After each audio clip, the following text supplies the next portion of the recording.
Apa yang akan dia lakukan? Laluna keluar dari mobil dengan bersungut-sungut.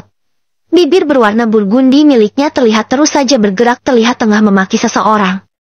Laluna kelihatan begitu kesal dan marah. Gaun hitam yang dikenakannya terlihat kusut. Lengannya juga sedikit memerah. Anda sudah pulang, Nyonya. Esmeralda menyambut kepulangan Laluna. Wanita itu mengerutkan dahinya dalam melihat kedatangan sang Nyonya yang lebih cepat. Esmeralda kira Laluna akan tiba di rumah ini sore hari sesuai dengan ucapannya tadi siang. Nyatanya baru beberapa jam wanita itu pergi, kini sudah kembali. Ada perasaan lega menyelimuti hatinya karena sang Nyonya tidak membuat ulah yang mengakibatkan kemarahan tuannya nanti. Aku ingin berendam dan tidur. Jangan ada yang mengganggu, ucap Laluna seraya melebarkan langkahnya melewati Esmeralda dan beberapa pelayan yang terlihat diam-diam melirik ke arahnya. Selepas kepergian nyonyanya, helaan napas Esmeralda terdengar. Pandangannya terarah ke tempat lain di mana pengawal yang ikut bersama Laluna berada saat ini. Dia yakin kalau terjadi sesuatu hingga istri tuannya itu memperlihatkan raut wajah yang tidak sedap untuk dipandang. Terjadi sesuatu? Tanya Esmeralda mencari tahu. Nyonya bertengkar dengan saudara tirinya, ujarnya pelan. Setelah itu dia terlihat mundur berniat kembali ke tempatnya. Sedangkan Esmeralda sendiri hanya diam. Dia tidak menyahuti ucapan pengawal tersebut dan kembali masuk ke dalam rumah. Lanjutkan pekerjaan kalian. Ingat, jangan mengganggu Nyonya, ucapnya penuh penekanan dan perintah. Sementara di lantai atas, Laluna benar-benar mewujudkan ucapannya. Dia mengunci kamar lalu melepaskan seluruh kain yang melekat di tubuhnya, membiarkannya berserakan begitu saja seraya menghempaskannya dengan kasar ke lantai. Sialan! Mereka benar-benar minta diberi pelajaran. Dulu saat mereka berani menjual barang-barang milik ibuku saat aku pergi, sekarang barang-barang milikku juga sama. Lihat saja kedua betina itu akan membayar semuanya. Gumamnya penuh kemarahan. Laluna melangkah menuju kamar mandi. Dia harus segera membersihkan tubuhnya dari noda darah dan bakteri yang berasal dari tubuh saudara tirinya. Mereka memang sumber bakteri juga parasit. Kedua matanya terpejam kala air hangat bercampur dengan aroma terapi menyentuh kulit telanjangnya. Lumayan rileks walaupun kemarahan dan rasa kesal di dalam dadanya belum hilang sepenuhnya. Dendamnya masih berkobar dan Laluna harus bisa menyelesaikannya segera. Ace berjalan santai keluar dari sebuah ruangan yang membuatnya merasa bosan. Kalau saja bukan demi nama baik Romano di mata kepala negara ini agar tidak berurusan dengan hukum, dia tidak akan sudi duduk berjam-jam di sana. Anda langsung pulang, Tuan? Tanya Pedro yang sadari tadi terus mendampingi Ace. Saat para pejabat gila uang itu memojokkan tuannya perihal bisnis yang mereka jalani, Pedro tidak pernah tinggal diam. Padahal para manusia tamak itu juga seringkali menikmatinya. Banyak dolar yang digelontorkan oleh tuannya untuk membungkam mulut rakus mereka. Apa ada kabar dari Eddie? Tanyanya dengan tatapan lurus ke depan. Pedro mengerutkan dahi. Namun hanya sejenak sebelum dia memahami apa yang ditanyakan oleh tuannya. Dia sedikit lupa tentang itu.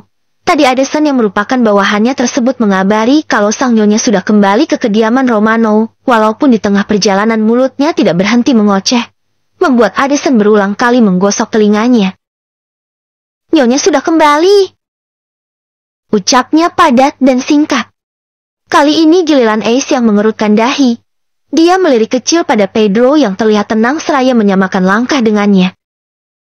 Eddie mengatakan setelah selesai mengunjungi rumahnya, Nyonya langsung kembali. Dia tidak pergi kemanapun.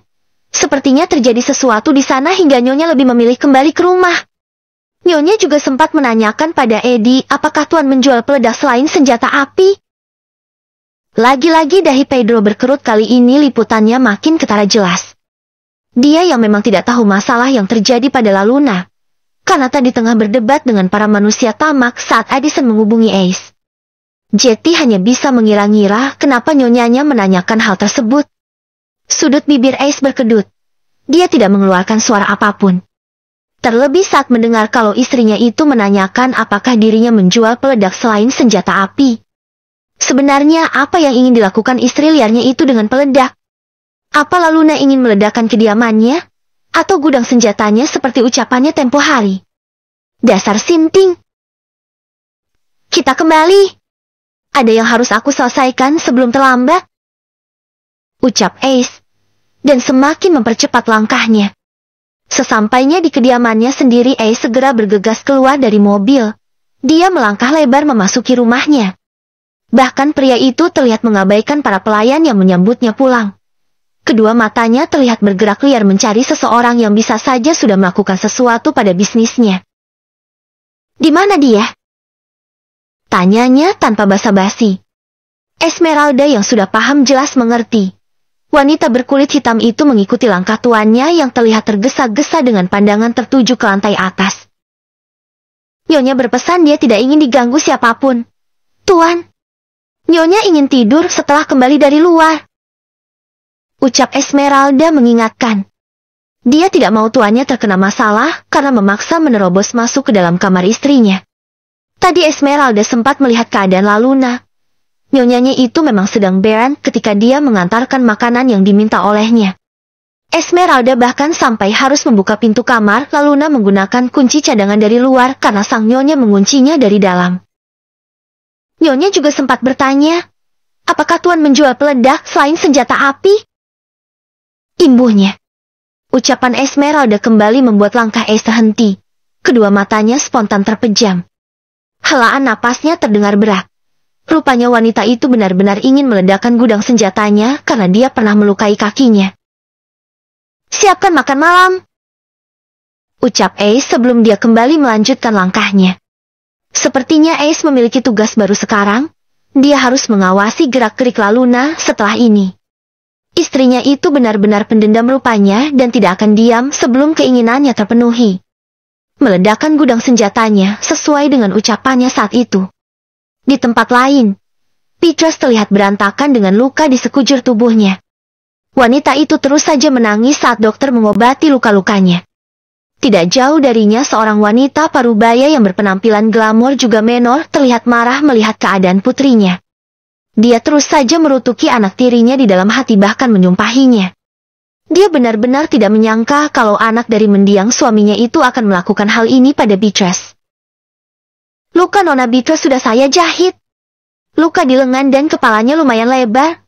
Saya harap Nona pergi ke rumah sakit besok untuk melakukan pemeriksaan lebih lanjut. Dokter itu membersihkan tangannya menggunakan alkohol setelah membersihkan dan menjahit luka di tubuh Beatrice. Terima kasih, Dok. Ucap wanita parubaya yang sedari tadi hanya memperhatikan. Dia terlihat mendekati putrinya yang masih sesegukan, lalu tersenyum pada dokter pria itu, sebelum sang dokter beranjak dari tempatnya. Selepas kepergian dokter itu senyuman di wajahnya hilang, berganti dengan tatapan tajam yang mengarah pada Beatrice. Kau diam saja saat dia menghajarmu. Dasar bodoh, setidaknya buat dia terluka. Kenapa kau tidak membalasnya, Beatrix? Gemertuk giginya terdengar ngilu menandakan kalau wanita parubaya yang bernama Yolanda tersebut berusaha menekan amarahnya. Dia tidak waras, Bu. Dia terus melempari aku dengan guci. Mana sempat aku melawan? Protesnya, berusaha membelah diri karena tidak ingin terus dipojokkan. Yolanda mendengus. Dia terlihat masih emosi. Kedua matanya bergerak liar seakan tengah memikirkan sesuatu. Laluna harus bertanggung jawab. Aku akan menemui suaminya dan mengatakan pada pria itu kalau Laluna sudah menganiayamu. Suaminya harus bertanggung jawab memberikan kompensasi besar pada kita. Ucapnya dengan penuh keyakinan. Dia yakin kalau pria terhormat yang menikahi anak tirinya itu tidak akan mau kalau sampai nama baik keluarganya tercoreng akibat istrinya berurusan dengan hukum. Karena sudah melakukan kekerasan pada saudara tirinya sendiri.